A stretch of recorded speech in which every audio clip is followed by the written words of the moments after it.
ৰাজ্য চৰকাৰৰ কৰ্মচাৰীসকলৰ বাবে জনাব বিচাৰিছোঁ ডাঙৰ খবৰ।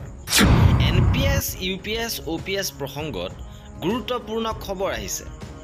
সদৌ অসম NPS কৰ্মচাৰী সন্থাৰ ফালৰ পৰা ভয়ংকৰ তথ্য প্ৰকাশ কৰিছে।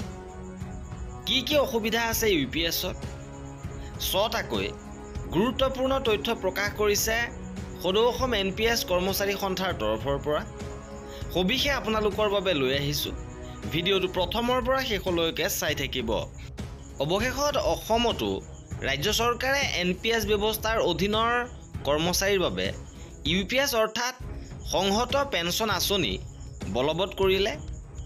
এই UPSৰ ক্ষেত্ৰত কেন্দ্ৰীয় চৰকাৰে প্ৰকাশ কৰা অধিসূচনা যদিহে অসমতো কোনো সংশোধন অবিহনে বলবৎ কৰে, কৰ্মচাৰীসকল অৱসৰী সময়ৰ সুৰক্ষাৰ সমস্যাৰ যে সমাধান নহয় সেয়া নিশ্চিত। আমি বুজিছোঁ যে এইটো মাছৰ তেলেৰে মাছ ভজাৰ বাহিৰে আন একো নহয়। এই ব্যৱস্থাৰ মূল সমস্যা উল্লেখ কৰিব খুজিছোঁ। প্ৰথমটো সমস্যা হৈছে NPSৰ দৰে এই ব্যৱস্থা অস্থিৰ শ্বেয়াৰ বজাৰৰ ওপৰত নিৰ্ভৰশীল। ধাৰণা দি থকাৰ দৰে নিশ্চিত মাহিলী পেঞ্চন দিয়াৰ দায়িত্ব আৰু দায়বদ্ধতা চৰকাৰে গ্ৰহণ নকৰিলে ইয়াৰ যোগেদি কৰ্মচাৰী সমাজ সুৰক্ষিত নহ'ব। কৰ্মচাৰীৰ পৰা NPSৰ দৰে 10% ধন কৰ্তন কৰি থাকিলেও সেই ধন সুতে মূলে অৱসৰৰ সময়ত উভতাই দিয়াৰ সলনি এক নিচুকনিমূলক ধনহে প্ৰদান কৰাৰ ব্যৱস্থা আছে। দেশকৈ ব্যক্তিজনক 10%তকৈ কম দৰমহা দিয়াৰ দৰেই হ'ব এই ব্যৱস্থাত।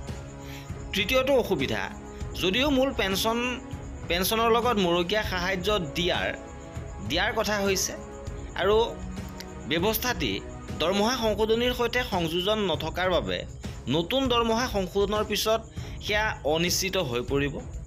চতুৰ্থটো অসুবিধা হৈছে UPSত পৰিয়াল পেঞ্চন কেৱল পতি আৰু পত্নীকহে দিয়াৰ বাবে যিসমূহ শিশুৰ মাক বাপেক দুয়ো ঢুকায় সেইসকলে নেখাই মৰিব লাগিব। একেদৰে বৃদ্ধ পিতৃ মাতৃ আৰু দিব্যাংগ পৰিয়ালৰ ক্ষেত্ৰতো এই ব্যৱস্থাত কোনো সুবিধা প্ৰদান কৰা হোৱা নাই। অৰ্থাৎ UPSত পৰিয়াল পেঞ্চন কেৱল পতি পত্নীয়েহে লাভ কৰিব। গতিকে তেওঁলোকৰ সন্তান থাকিলে এই ক্ষেত্ৰত বিপদত পৰিব। পঞ্চমটো অসুবিধা, অসমত কৰ্মৰত কৰ্মচাৰীসকলৰ ক্ষেত্ৰত OPS, NPS, CFP সুবিধা প্ৰদান কৰি অহা হৈছে। এই UPS ব্যৱস্থাত এই CFP প্ৰযোজ্য কৰা নাই। 6 নম্বৰটো অসুবিধা, যদিও কেন্দ্ৰীয় চৰকাৰে UPS ব্যৱস্থাটো গ্ৰেচুইটি প্ৰদানৰ কথা উল্লেখ কৰিছে, কিন্তু অসম চৰকাৰে এই ক্ষেত্ৰত নীৰৱতা অৱলম্বন কৰিছে। গতিকে এই 6টা সমস্যাৰ কথা আঙুলিয়াই দিছে সদৌ অসম NPS কৰ্মচাৰী সন্থাই। 2005 চনত আমি কৰ্মচাৰী সমাজ আৰু শিক্ষক কৰ্মচাৰী সন্থা সংঘসমূহ মৌনপ্ৰায় আছিলোঁ, যাৰ বাবে এটা প্ৰজন্মই জীয়াই থকাৰ বাবে কদৰ্য জীৱন সংগ্ৰাম কৰিবলগীয়া হৈছে। যোৱা কিছু বৰ্ষত অসমৰ কৰ্মচাৰী সমাজে দেখুওৱা বীৰত্বৰ বাবে অসমত এক পৰিৱেশৰ সৃষ্টি হৈছে পৰিৱৰ্তনৰ। এই সুবিধা আমি যদিহে গ্ৰহণ নকৰোঁ, যদিহে 2005 চনৰ দৰে আজি আমি যি দিছে মানি লওঁ, আগন্তুক সময়ৰ প্ৰতিজন অৱসৰপ্ৰাপ্তই জীয়াই থকাৰ বাবে কৰিবলগীয়া সংঘৰ্ষৰ বাবে আমি দায়ী হ'ম। আজি ৰাজ্যৰ বিশিষ্ট ব্যক্তি, ৰাজনৈতিক মহল, সংবাদ মাধ্যমৰ উপৰিও সৰ্বসাধাৰণ ৰাইজেও কৰ্মচাৰী সমাজৰ অৱসৰী সুৰক্ষাৰ হকে মাত মাতিছে। অসমত 5 লাখ চৰকাৰী কৰ্মচাৰীয়ে সকলো প্ৰান্ত, সকলো স্তৰৰ পৰা প্ৰতিনিধিত্ব কৰাৰ বাবে তেওঁলোকৰ শক্তি অপৰিসীম। এই শক্তি আমি দেখুৱাবই লাগিব। আমি বহুত বুজালোঁ, দাবী জনালোঁ, আন্দোলন কৰিলোঁ।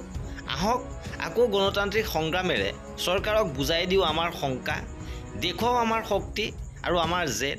সংগ্ৰামৰ প্ৰথম স্তৰত অহা 27 অক্টোবৰৰ পৰা অসমৰ প্ৰতিজন শিক্ষক, বিষয়া, কৰ্মচাৰী, আৰক্ষীয়ে মাননীয় মুখ্যমন্ত্ৰীলৈ ব্যক্তিগতভাৱে বা সমূহীয়াকৈ দাবীপত্ৰ প্ৰেৰণ কৰিব। ইয়াৰ পিছত কৰ্মবিৰতি।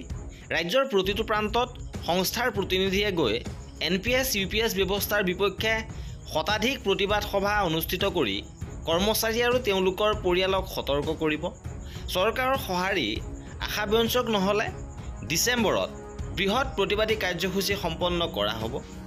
আৰু এই গণতান্ত্ৰিক সংগ্ৰাম সফল কৰি তুলিবৰ বাবে অসমৰ প্ৰতিজন কৰ্মচাৰীক আহ্বান জনাইছে সদৌ অসম NPS কৰ্মচাৰী সন্থাৰ হৈ অচ্যুতানন্দ হাজৰিকা সভাপতি। আব্দুল ৰৌফ আহমেদ কাৰ্যকৰী সভাপতি, অপূৰ্ব শৰ্মা সাধাৰণ সম্পাদক প্ৰমুখ্যে আন বিষয়ববীয়াসকলে। এই আছিল আমাৰ আজিৰ ভিডিঅ'টোত। পৰৱৰ্তী আপডেটৰ বাবে আমাৰ চেনেলটো ছাবস্ক্ৰাইব কৰি ৰাখিব।